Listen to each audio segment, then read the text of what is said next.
There we go. All right, so we will wait for anybody who's going to make it in here. Twitter, we're also streaming live to Facebook, I think. But we are trying to make this happen. So good morning to everybody who's there. We're sorry for all the false alert live streams that we were doing on this. I hope that it is not going there. As I have my production guy, Mr. Eli, looking to see if we are live and working. I think we might have done this, so we shall see. And Eli, you can't really watch the stream there. You'll probably kill the stream because that's on the same internet. So you probably shouldn't be doing that. So we'll check. I have no idea what this is going or if it is going. Can we get is it live on YouTube? If we can get live on YouTube, then we're good. And again, sorry guys. We are?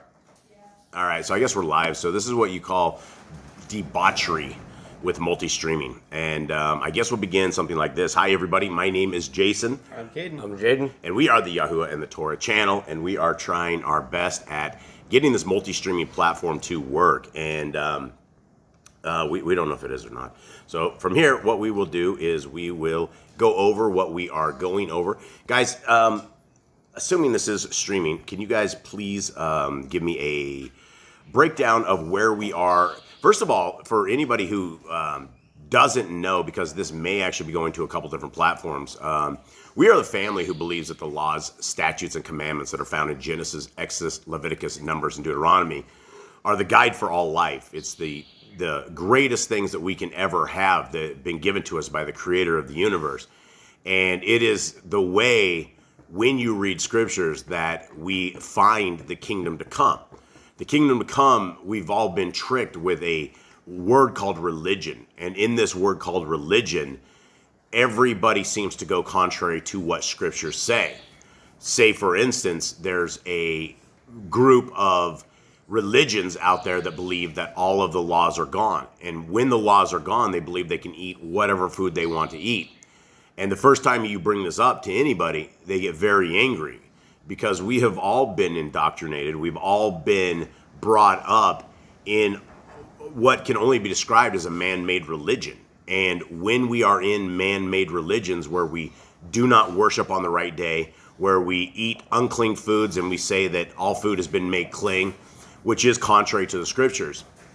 This is what we're trying to do, is we're trying to educate folks on what the scriptures actually says. And so what you will find from Yahuwah and the Torah is that we read only from scriptures. We read only from the Bible. And this is what we're doing right now. And so as we are jumping into a bunch of other platforms today, you guys haven't been with us and you guys haven't been reading with us.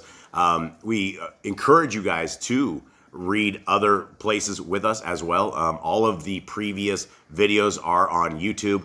They're also on Odyssey, and they're also on Rumble. And so you can find a lot of our videos there to get into this series, because this is the fifth chapter of the book of SHEMU'EKRE. All right, so gentlemen, give us a quick lowdown of where we are. How do we get to this? Where do we get to this inside of chapter 5? So it starts in the book of Samuel with Hannah as Samuel's mom. She begs Yahuwah for a child. She gets a child. She devotes him to Yahuwah. So he gets raised by Eli the priest. Eli is he's getting older at this point. He has two children that are very evil. They are priests as well. He has Phineas and Hophni, and they're very evil people. They are going around doing evil things. And Eli knew about it, but he didn't do anything, and so he didn't rebuke his children. He didn't punish them, and so they continued on. So he got punished. All his children, all three of them died. The Ark of the Covenant is now in the hands of the Pelishites, and so now they have lost a lot of power. Lost a lot of power. They lost the Ark of the Covenant, and Eli's kids are all dead. Eli's dead. Yesterday he died. He keeled over. He flipped out of his chair, broke his neck, and now Israel is in a very interesting spot. So let's continue on, and here we go. And much love to everybody out there. We will attempt to try to get these live streaming working a little bit better. I don't even know what platforms we made it to, if anything. YouTube. YouTube's the only place? Okay, well, I guess we made it live to YouTube, so I guess we'll have to figure out how to get this off of YouTube and onto all the other platforms once we are done with this. So here we go. Chapter 5. And the Pelishites took the Ark of Elohim and brought it from Eben HaEzer to Ashdod. Okay. And How did they take this? They had to carry it by the poles. They If they touch the ark, they're dead. I mean, even the Well, people. only Levites were supposed to touch it. If the Levites didn't touch it, they're dead. So how do they do this? Maybe it's like the same way they brought it back. Maybe it was on like the wagon, and they just brought it Maybe in on a a wagon. cart, maybe. Yeah, I don't know. 2, and the Pelashites took the ark of Elohim and brought it into the house of Dagon and put it by Dagon.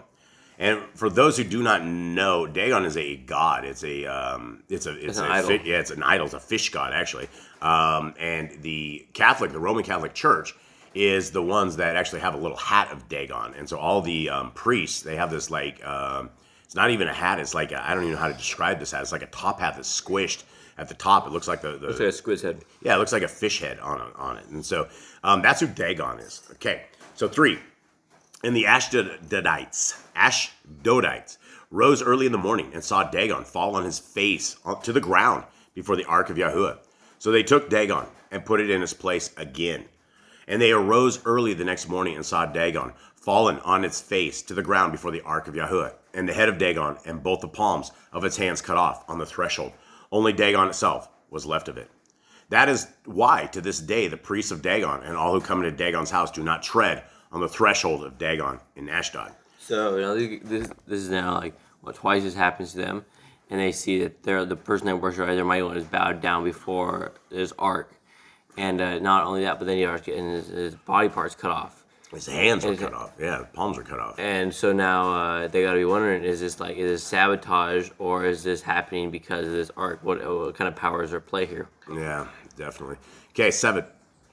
And when the men of Ashdod saw this, they said, "Let not the ark of Elohim of Yisrael remain with us, for his hand has been hard on us." I think you missed verse 6. Did I miss 6? Yep. Okay, 6. But the hand of Yahuwah was heavy on the Ashdodites, and he wasted them and smote them with tumors, Ashdod and his borders. And when the men of Ashdod saw this, they said, "Let not the ark of the Elohim of Yisrael remain with us, for his hand has been hard on us, and on Dagon, our mighty one." Then they sent and gathered to them all the princes of the Pelashites, and said, "What are we to do with the ark of Elohim of Yisrael?" And they answered, "Let the ark of the Elohim of Yisrael be removed to Gath." And they removed the ark of Elohim of Yisrael. And it came to be, after they removed it, that at the hand of Yahuwah was against the city with a very great destruction. And he smote the men of the city, from the least to the greatest, and tumors broke out on them. They then sent the ark of Elohim to Ekron. And it came to be, as the ark of Elohim came to Ekron, that the Ekronites cried out, saying, "They have removed the ark of the Elohim of Yisrael to us, to kill us and our people." And they sent and gathered together all the princes of the Pelashites and said, "Send away the ark of Elohim of Yisrael, and let it return to its own place, so that it does not kill us and our people. For there had come a deadly destruction throughout all the city. The hand of Elohim was very heavy there." So it shows that Yah can fight his own battle. Right? He can wipe out an entire nation. He doesn't need people to do it, but he does choose people to set an example. He does. He absolutely does. 12, last verse. "And the men who did not die were smitten with tumors, and the cry of the city went up to the SHEMU'ÊL." That's the end. Yeah, now you're looking at people, you're looking at your leaders like, you guys understand, you keep moving around cities, you basically curse everyone in whatever city that's in, everyone gets cursed in that city. And even if they're good people, bad people, they don't know what they're doing. They didn't have a hand in this. They're still getting punished by the actions of their other people. Yeah, and what's interesting though is they obviously know the hand of Elohim, and they see that, they believe in many, many mighty ones, right? Yeah, I think that's the thing here. They see one Elohim, and say, "Oh, there's another Elohim to us." We have hundreds of them. Yeah, no big deal. But the interesting thing is, right? They've never been able to see things like this happen, right? They're little statues of wood and stone. They don't move around. They don't do anything. In fact, Daniel, the book of Daniel, and the extracurricular books of Daniel that you guys can find in Yah Scriptures, it has little stories about this stuff of this, and how the priests were actually up to no good, and that the priests that were back in Daniel's day, they were tricking the king, and they were basically saying that these gods were eating the food and doing all this stuff, when it was actually the people sneaking up into the temple at night eating the food. And Daniel exposed all of them, and they ended up getting killed for that.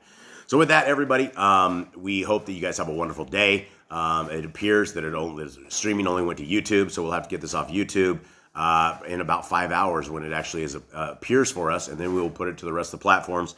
And we will attempt again tomorrow to try to do this live on many platforms, because there are a lot of people on a lot of different places that never ever cruise over to YouTube or never cruise to Rumble. So we're trying to get through every one of them.